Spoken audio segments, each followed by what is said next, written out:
GST हा subject चालू केला. जीएसटी म्हणजे काय? Goods and service tax. Tax related हा सब्जेक्ट आहे. मित्रांनो, 1 जुलै 2017 पूर्वी देशामध्ये वेगवेगळे 13-14 टॅक्स होते. ते 13-14 टॅक्स बंद होऊन आज देशामध्ये दारू आणि पेट्रोल सोडून फक्त एकच टॅक्स आहे. कुठला? जीएसटी. त्यामुळे त्या जीएसटीचे 5% आहे. 0%, 5%, 12%, 18% आणि हायेस्ट किती आहे? 28%. मग त्याच्यामध्ये पण त्या जीएसटी मध्ये पण 3 प्रकार पडतात. सीजीएसटी, एसजीएसटी आणि आयजीएसटी. सीजीएसटी म्हणजे सेंट्रल जीएसटी, एसजीएसटी म्हणजे स्टेट जीएसटी आणि आयजीएसटी म्हणजे इंटिग्रेटेड जीएसटी. मग स्टेट मध्ये म्हणजे आपल्याच राज्यामध्ये जर व्यवहार झाला खरेदी विक्रीचा तर त्या ठिकाणी सीजीएसटी आणि एसजीएसटीचा वापर करायचा. आणि तोच व्यवहार राज्याच्या बाहेर झाला असेल तर त्या ठिकाणी एकच जीएसटीचा वापर करायचा. कुठला? आयजीएसटी. ओके. मग परीक्षेमध्ये आपल्याला जीएसटीच्या एंट्र्या करायच्या म्हणजे आपला फर्स्ट टॉपिक आहे. जसं आपण 11वीला एंट्र्या केल्या का तशाच एंट्र्या या ठिकाणी करायच्या. मग एंट्र्या करत असताना तुम्हाला जर परचेस असेल तर परचेस म्हणजे खरेदीच्या टायमिंगला तुम्ही इनपुट जीएसटी भरलेला असतो शासनाला आणि ज्यावेळेस त्या वस्तू तुम्ही विकता तिथून तुम्हाला आउटपुट जीएसटी मिळत असतो. कुठला जीएसटी मिळतो? आउटपुट. मग जिथं परचेस जाईल तिथं इनपुट जीएसटी वापरायचं आणि जिथं सेल्स जाईल तिथं आउटपुट जीएसटी वापरायचं. आलं लक्षात? परचेस सोबत इनपुट जीएसटी आणि सेल्स सोबत आउटपुट जीएसटी. आता आपण जर ऍसेट खरेदी केल्या, ऍसेट परचेस केल्या तर तिथं परचेस शब्द न वापरता त्या ऍसेटचा उल्लेख करायचा. आणि तसंच जर ऍसेट आपण सेल केल्या तर तिथं सेल्सचा उल्लेख न करता तिथं त्या ऍसेटचा उल्लेख करायचा. ओके. परत जर तुम्ही तुमच्या त्या व्यवहारामध्ये चेकचा उल्लेख असेल, काय? चेक असेल, चेक म्हटलं की बँकेचा यूज त्या ठिकाणी करायचा. ओके. आणि आणखीन एक महत्वाची गोष्ट तुम्हाला या ठिकाणी सांगायची आहे. तुम्हाला असे काही शब्द आहेत त्यानुसार तो व्यवहार तुमच्या स्टेटमध्ये झालाय का स्टेटच्या बाहेर झालाय महत्वाचं आहे. कारण तुम्ही म्हणता सर की तुम्ही राज्याचा आणि राज्याच्या बाहेर असं का तुम्ही भेदभाव करायला लागलात? कारण राज्यांतर्गत जर व्यवहार झाला तर 2 जीएसटी येणार आहेत तिथं. कोणकोणत्या? सी आणि एस. आणि राज्याच्या बाहेर जर व्यवहार झाला तर तिथं फक्त एकच जीएसटी येणार आहे. कुठला? आयजीएसटी. त्यामुळे एंट्री मध्ये फार महत्वाचं आहे. मग त्याच्यासाठी तुम्हाला एक 2 शब्द आहेत बघा, इंट्रा आणि इंटर. काय? इंट्रा आणि इंटर. इंट्रा जर म्हटलं तर तो व्यवहार राज्यातच झालाय. तो व्यवहार कुठे झालाय? राज्यातच. आणि इंटर तर राज्याच्या बाहेर झाला म्हणायचं. राज्याच्या बाहेर. सगळं तुम्हाला लिहून देणार आहे. आलं लक्षात? तर मग आता आपण 15 पैकी 15 मार्क जीएसटीच्या जनरल एंट्री या ठिकाणी घेणार आहोत. पहिला प्रॉब्लेम बघा. नोव्हेंबर 19 ला पडलेला आहे problem.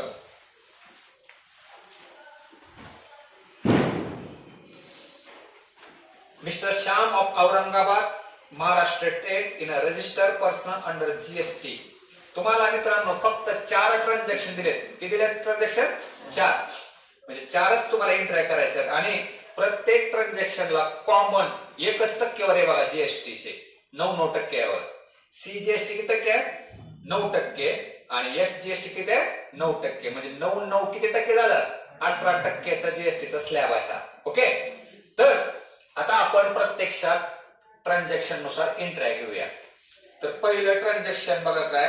Purchased goods of ₹2 lakh locally intrastate on credit. इकडे बघा, आपण 2 लाखाच्या लोकली म्हणजे आपल्याच राज्यामध्ये 2 लाखाच्या वस्तू घेतल्या आणि इंट्रा म्हटल्यावर काय असते? आपल्या स्टेटमध्ये. मग आपल्या स्टेटमध्ये आपण वस्तू खरेदी केल्या त्यामुळे 2 जीएसटीचा वापर करायचा आहे. मग एंट्री घ्या. 1 नंबर टाका. Purchase account debit,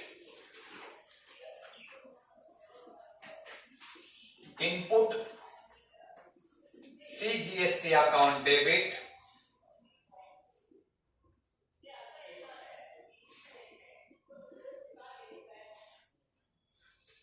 input SGST account debit,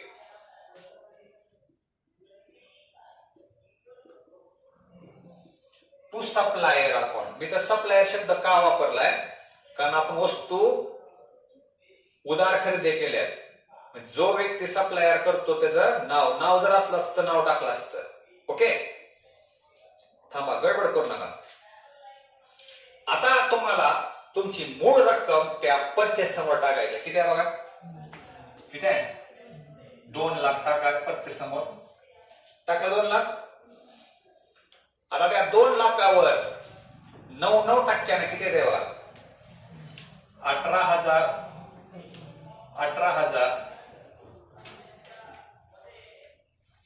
आणि या तिघांची बेरीज त्या सप्लायर समोर किती लिहायचे? 2,36,000 येते का? आणि नॅरेशन लिहा, being purchased goods at 18% GST. 18 म्हणजे त्या 9 ची बेरीज 18 येते.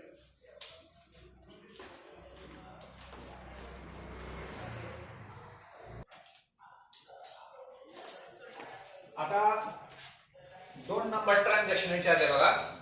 ही sold them for ₹3 lakh in a same state on credit. आता इकडे बघा, त्या 2 लाखाच्या वस्तू त्यानं सेल केल्या, उधारीवरच सेल केल्या. मग कुणाला सेल केले असतील? त्यानं कस्टमरला सेल केल्या. मग कस्टमरचं नाव दिले का या ठिकाणी? कस्टमर अकाउंट म्हणा, कस्टमर अकाउंट डेबिट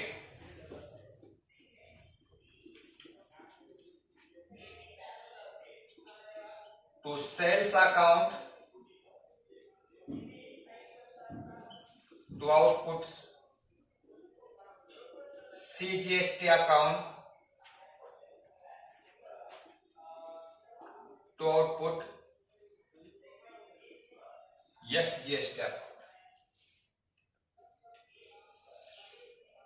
मित्रांनो, आता याही ठिकाणी सेल्स समोर रक्कम टाका. किती रक्कम टाकणार? 3 लाख. 3 लाखावर 9% किती येते रे?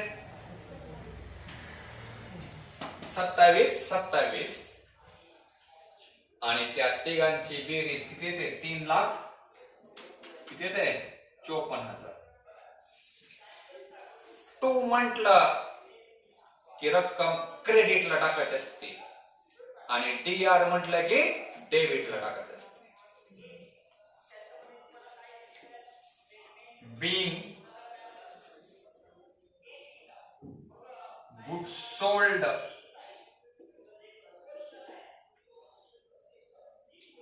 at 18% GST.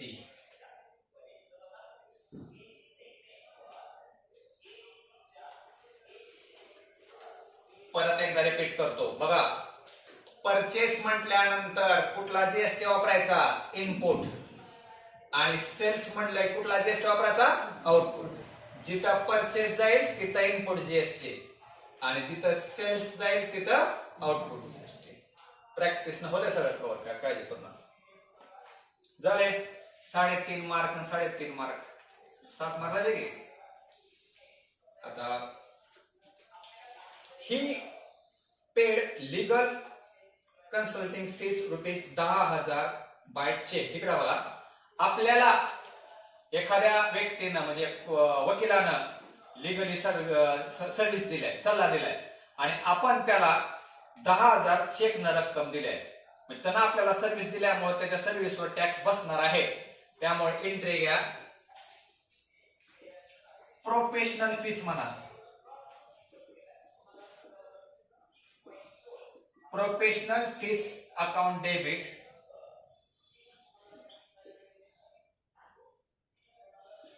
Input CGST account debit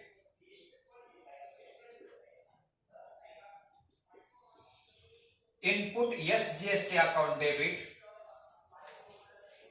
आता गंमत बघा, आपण हे पेमेंट कसं केलं रे? चेकने केले आणि चेक म्हटल्यानंतर काय वापरायचा? बँक टाकणार.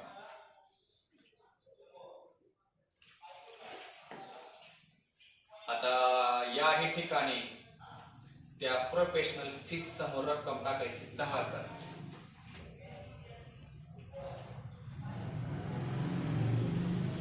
10,000वर 9% 900 येते का? आणि त्या तिघांची बेरीज किती ते? बँकेसमोर किती ते? 11,800.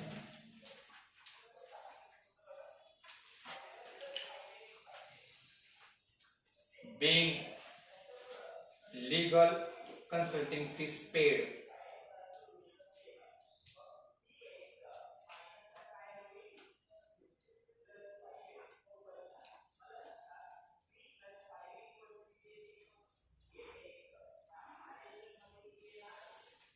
ओके, समजलं?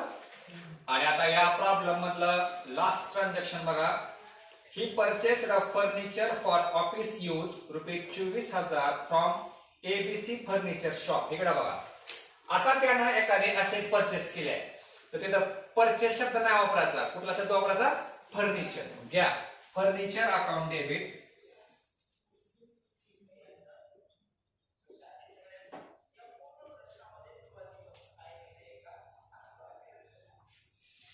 Input CGST account debit.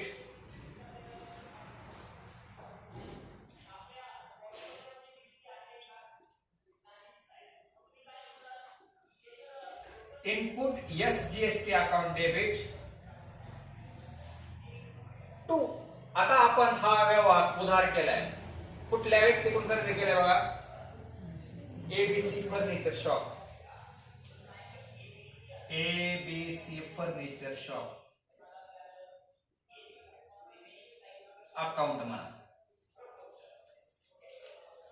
आता इथंही रक्कम टाकत असताना त्या फर्निचर समोर रक्कम टाका. किती आहे बघा? किती? 24,000.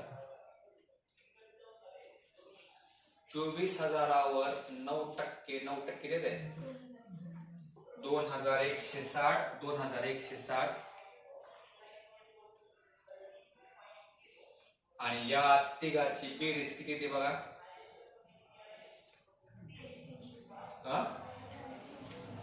28,320. नॅरेशन लिहा. being furniture purchased from ABC Limited.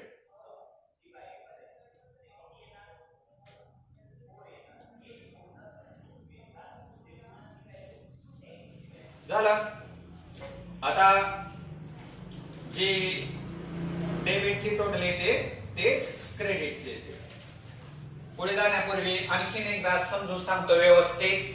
इकडे बघा बोर्डाकडे. हे चारही व्यवहार महाराष्ट्रामध्ये झालेत, त्यामुळे आपण C आणि SGST चा वापर केलेला आहे. लक्षात घ्या, परचेस जर म्हटलं तर परचेस सोबत इनपुट GST असतो आणि सेल्स म्हटलं की सेल्स समोर कुठला असतो? Output GST. लक्षात. एवढ्याला 15 पैकी 15 मार्क आहे. ठीक आहे, पहिला प्रॉब्लेम झाला.